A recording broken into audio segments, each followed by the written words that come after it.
A local legend says a girl disappears every 10 years. My daughter's missing. The 10th year. We moved to Marrow Creek 3 months ago. A quiet town. Foggy mornings. One church. 2 bars. A population that hadn't changed in 50 years. Literally. The townsfolk were kind enough, if a bit slow to talk. Especially when it came to the forest. Everyone told us, don't let your daughter near Alder's Hollow. At first, I thought they meant wildlife. Bears maybe. But when I asked why, all they said was, we don't talk about that. My daughter, Ellie, was 9. Smart. Shy. The kind of kid who talks to animals and builds fairy houses in the backyard. She made a friend at school, a girl named Mira. But Mira wasn't real. Or so we thought. One night, I found Ellie sitting by her bedroom window, whispering. She said she was teaching Mira how to braid hair. I didn't question it. Kids have imaginary friends all the time. Until I asked her what Mira looked like. She's pale. Her eyes are white. She wears a dress that drips water on the floor. And she's really happy I turned 9. Ellie disappeared on her 10th birthday. The front door was wide open. No signs of struggle. Just muddy footprints leading out into the woods. Tiny. Barefoot. As if she'd stepped right out of bed and walked into the trees. I called the police. They searched for days. Nothing. Until the sheriff pulled me aside and said, low under his breath, it's happening again. The last 10 girls. After Ellie vanished, I started digging. Old newspapers. Church records. Obituaries. And I found them. Every 10 years. Exactly. A girl vanishes from Marrow Creek. Always between 9 and 10 years old. No ransom. No evidence. No body. 1964. Annabel Lane. 1974. Clara Donnell. 1984. June Ryerson. 1994. Kayla Finch. 2004. Aaliyah Brooke. 2014. Mia Weller. And now, 2024. Ellie. 7 girls. 10 years apart. Vanished without a trace. And here's the worst part. No one in town ever tried to stop it. Because they believe it's the only way to keep her in the woods. Alder's Hollow. The deeper I looked, the more I heard whispers about Alder's Hollow. It's an old patch of woods west of town, full of rotted oaks and fog that never lifts. No birds sing there. No animals go near it. Locals say it's cursed. That something happened there long ago. Something evil. Some say a girl drowned in the hollow 100 years ago. Others say she was murdered by the townspeople. But all agree, she never left. And every 10 years, she takes another girl to keep her company. They call her the Hollowed One. Part 4. The voice in the tape. I broke into the sheriff's office. I know how that sounds, but they weren't helping me. They were hiding something. In the back of the evidence room, I found an old cassette labeled 1994. Kayla Finch, do not play. I played it anyway. It was distorted, like it had been recorded underwater. But I heard a girl's voice. Terrified. She's in the mirror. She says I look just like her. She wants me to come play forever. She says 10 candles, 10 minutes, 10 steps. Then static. Then a soft whisper. You'll come too. I burned the tape. That night, I woke up to the sound of footsteps, dripping water on the floorboards. They say legends are just stories we've told too many times. But I know now, some are rituals. That night, I lit 10 candles, just like the voice on the tape had said. 10 candles. 10 minutes. 10 steps. The room dimmed. The air went heavy. My breath came out in mist. And then, just beyond the last flame, I saw her. Not Ellie. The girl. Soaking wet. Long black hair pasted to her face. Skin so pale it looked carved from wax. Her mouth barely moved, but I heard her inside my head. One is missing. The circle is broken. Come to the hollow. Bring her name. I drove into the woods before dawn. No flashlight. No map. Just Ellie's baby photo clutched in my hand. The trees bent unnaturally inward, forming a kind of tunnel. The further I went, the more the silence screamed in my ears. And then, I found it. A clearing. 10 stones in a ring. Each with a name. Annabel. Clara. June. Kayla. Aaliyah. Mia. And in the center, a shallow pool of black water. Still. Frozen. Wrong. I called out Ellie's name. Nothing. But when I stepped closer, the water began to ripple. Then a voice behind me whispered, "Don't turn around. If you look at her, you'll stay too. She's not alone." I froze. The voice was Ellie's. But not Ellie. Soft. Hollow. Fractured. She said, "She likes it when we forget. When we fade." I asked where she was. She said, "She'll let me keep my name. The others don't have theirs anymore." Then one by one I saw them in the mist. 9 little girls standing silently just beyond the ring of stones. Eyes white. Faces blank. Their lips were moving, but they weren't speaking. They were chanting, in a language I didn't recognize. And the girl in the water began to rise. Her body hovered just above the black surface, dripping sludge and something thicker. Her arms were too long. Her mouth split wider than it should. She opened her eyes, empty sockets, and screamed. Who broke the cycle? The forest went black. The stones trembled. The air was ripped from my lungs. And then I heard Ellie's voice, distant, desperate. "Run, Daddy, run." Breaking the pattern, I woke up at the edge of town, my clothes soaked, feet raw and blistered. Clutched in my hand wasn't Ellie's photo anymore, but a lock of her hair, wet and knotted with mud. I thought I failed. I thought I left her behind. But that night, she came back. I found her sitting at the kitchen table, dirty, pale, but smiling. She didn't remember the hollow, didn't remember Mira. Just said, "I had a weird dream. A girl gave me this." She held up a small carved stone. 10 sides, 9 marked, 1 blank. I asked her if she was okay. She nodded, but then whispered. She says, "Thank you for breaking the circle." I asked who. Ellie just smiled, and in a voice not her own said, "The one who watches from under the water." Creepy ending the cycle has shifted. It's been a year. Ellie is different now. Still sweet, still smart, but sometimes she hums a chant in her sleep. And last week, I found something outside her window. 10 new stones. One of them already has a name carved into it, mine. And when I asked her about it, she just said, she gets lonely. But don't worry, Daddy. This time, it's the parent she wants. 3 nights ago, Ellie stood at the foot of my bed at 3:12 a.m. Still, silent. Her eyes were open, but not blinking. I asked her what she was doing. She whispered. I had to count the candles. There were 11 this time. 11? I set a fast. "Ellie, what do you mean?" She said, "Another girl's coming, but not from here." That's when I realized the curse hadn't been broken. It had spread. Towns are disappearing. I started seeing reports from nearby counties. A girl gone missing in Asheville, age 10. Another in Dry Hollow, vanished walking home. And one from the next town over, Elora Glen. Same day, same time, same eerie footprints left behind. No signs of struggle, but always a circle of stones nearby. People were beginning to whisper the name, the hollowed one, even in towns that had never heard of Marrow Creek. It's not over. Last night my phone buzzed. Blocked number. No voicemail. Just a message. 10 years isn't enough anymore. And taped to my front door this morning was a new stone, freshly carved. My name, and the date was tomorrow. She's already inside.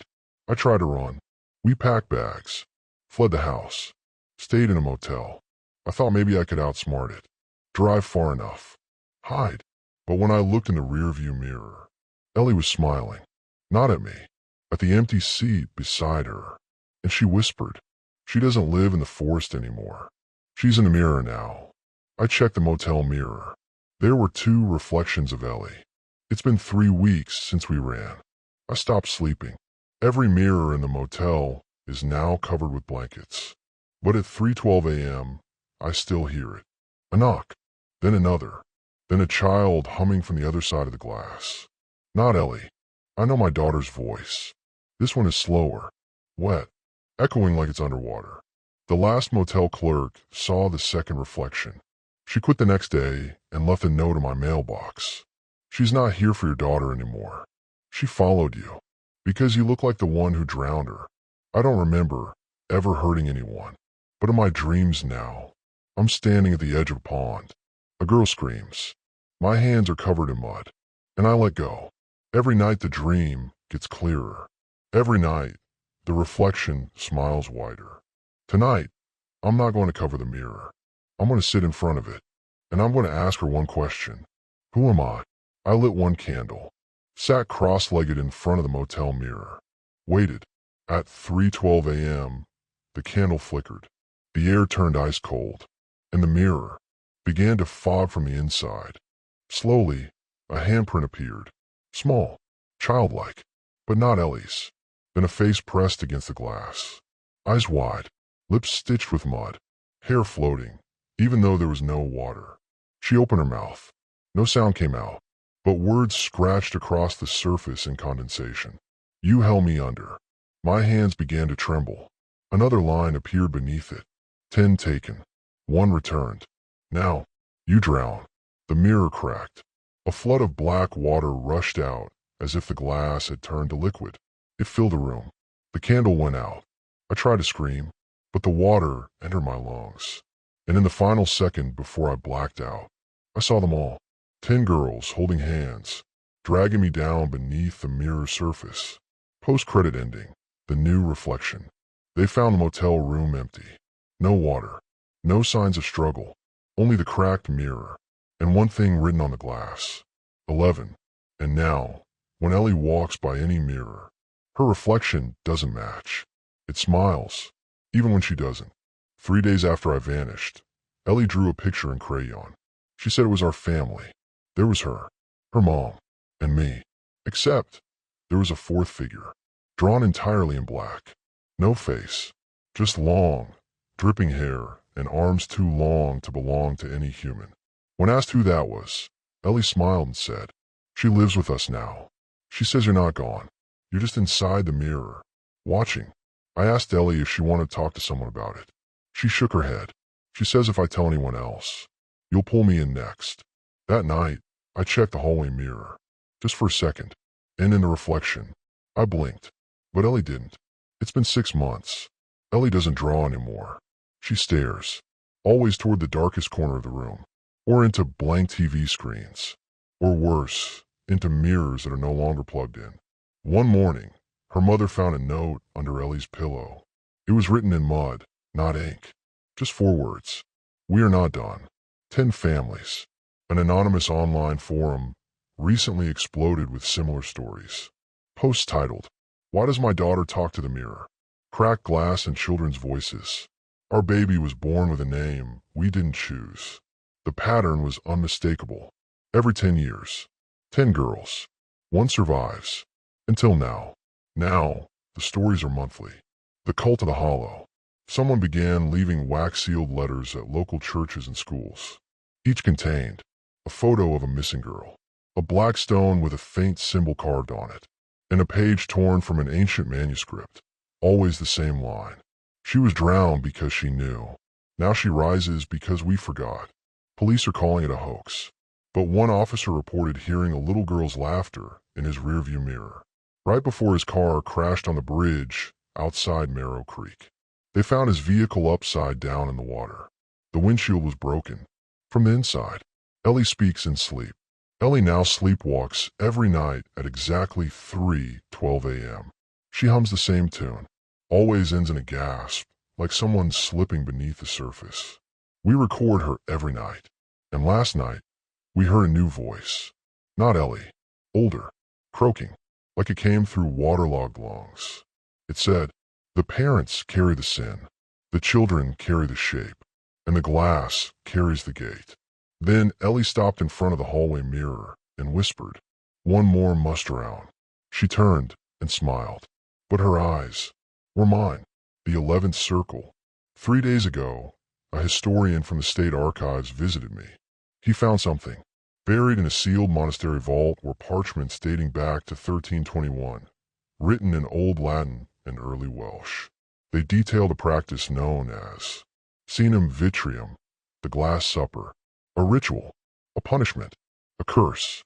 10 girls would be offered to a drowned spirit every generation to keep the 11th sealed inside her mirror. But if even one was spared, she would walk again, through reflections, through children, through blood. And now, Ellie was the spared one. The 11th circle had been broken, which meant the mirror was open. Forever. The Black Room, a secret chamber beneath the old church in Marrow Creek, was discovered during renovations. Inside it, 10 rusted iron beds bolted to the floor. One wall lined entirely with mirrors, cracked but intact. Candles long burned to wax puddles. And a child's mud-stained dress with a name stitched inside. Annabel, 1765. There was also a ledger. Each page listed a year, 10 names, and one word beside them. Drowned. But in 2015, the page was blank. Except for the words. Too late. She saw. She's multiplying. Ellie is no longer alone. The reflection shows others now. 10 little girls. Their mouths sewn shut with black thread. Standing behind her. Waiting. Every night, they get closer to the glass. And one more thing. When I spoke to Ellie yesterday, she didn't respond. She just smiled. And in my own reflection, I wasn't smiling. The final toll. A new mirror appeared on our doorstep this morning. Oval. Antique. Filthy. No sender. No address. Just a note stuck to the front. You owe one. Ellie pointed to it and said, in a voice that was not hers, she wants a name, or she'll take a town. And then, at exactly 3:12 a.m., all the mirrors in our home shattered at once. The shards didn't fall. They floated. And in each one, I saw my face staring back. Dead. The town that drowns itself. Part 3 of the Mirror Curse series. The return to Marrow Creek. We shouldn't have gone back. But when a neighbor called saying they saw Ellie walking by the creek alone, the same creek where the first girl drowned in 1765, I didn't have a choice. The water was black that night. Still. Thick. Ellie was there, just standing at the edge. Barefoot. Eyes locked on her own reflection. I called her name, but she didn't turn. Instead, she whispered to the water, I'm sorry. He's here now. He brought himself. And then, the ripples began. Something started, rising from below the surface. The list of names. We stayed at the old sheriff's house, now abandoned since the town dissolved. It was once a safe house during the witch trials of 1783. Inside a rusted drawer was a wooden box with iron hinges. It contained a child's tooth, a piece of red ribbon, a torn, water-damaged note. Every 70 years, the drowned will gather. Every girl is a gate, but the town must offer itself. If none will give their daughter. And there, beneath the note, was a list of names, all crossed out, except one. Ellie. The siren hour. At exactly 3:12 a.m., the church bell rang. No one had touched it in decades. We looked out the window. Every light in the town flickered, and every mirror in every house glowed with pale blue light. Then came the sound, low, wet, dragging footsteps. From every direction, children's laughter mixed with weeping. Some voices whispered prayers. Others sang lullabies off-key and backwards. And then we saw them. 10 girls in soaked white gowns walking slowly down the center of Main Street. Eyes stitched, feet bare, hair trailing behind them like seaweed. Each one held a mirror in her hands. At the front was Ellie. She was holding nothing, because her hands were full of blood. The offering. We ran, but no matter where we turned, every road led back to the creek, to the same exact spot. The girls stood at the water's edge. Ellie turned to us and said, the town never paid. Now it drowns. Suddenly, from every house, water began pouring out. Not rain, not flood, river water, full of hair, teeth, old clothes, as if the town itself was vomiting up everything it had ever buried. People screamed. Some vanished the moment they touched the flood. The water didn't obey gravity. It climbed, it chased, it pulled, and when I looked into the rising black surface, I saw myself again, but older, and hanging upside down, with something whispering in my ear. You were the first. You'll be the last. Escape is a lie. We made it out, or so we thought, but the road never ends now. Every gas station plays lullabies. Every mirror reflects the old town clock tower, no matter where we go. And Ellie hums in her sleep. Same tune every night. Sometimes, her mouth moves as if someone else is speaking through her. And sometimes, when I blink too long, I see her reflection move first. Final words. I received a postcard today. No return address. Just a photograph. The 10 girls, standing in front of my childhood home, holding a mirror. Written on the back, "You can't run from what you reflect." And scribbled at the bottom, almost invisible, "She never left the water. She's just wearing your daughter's skin."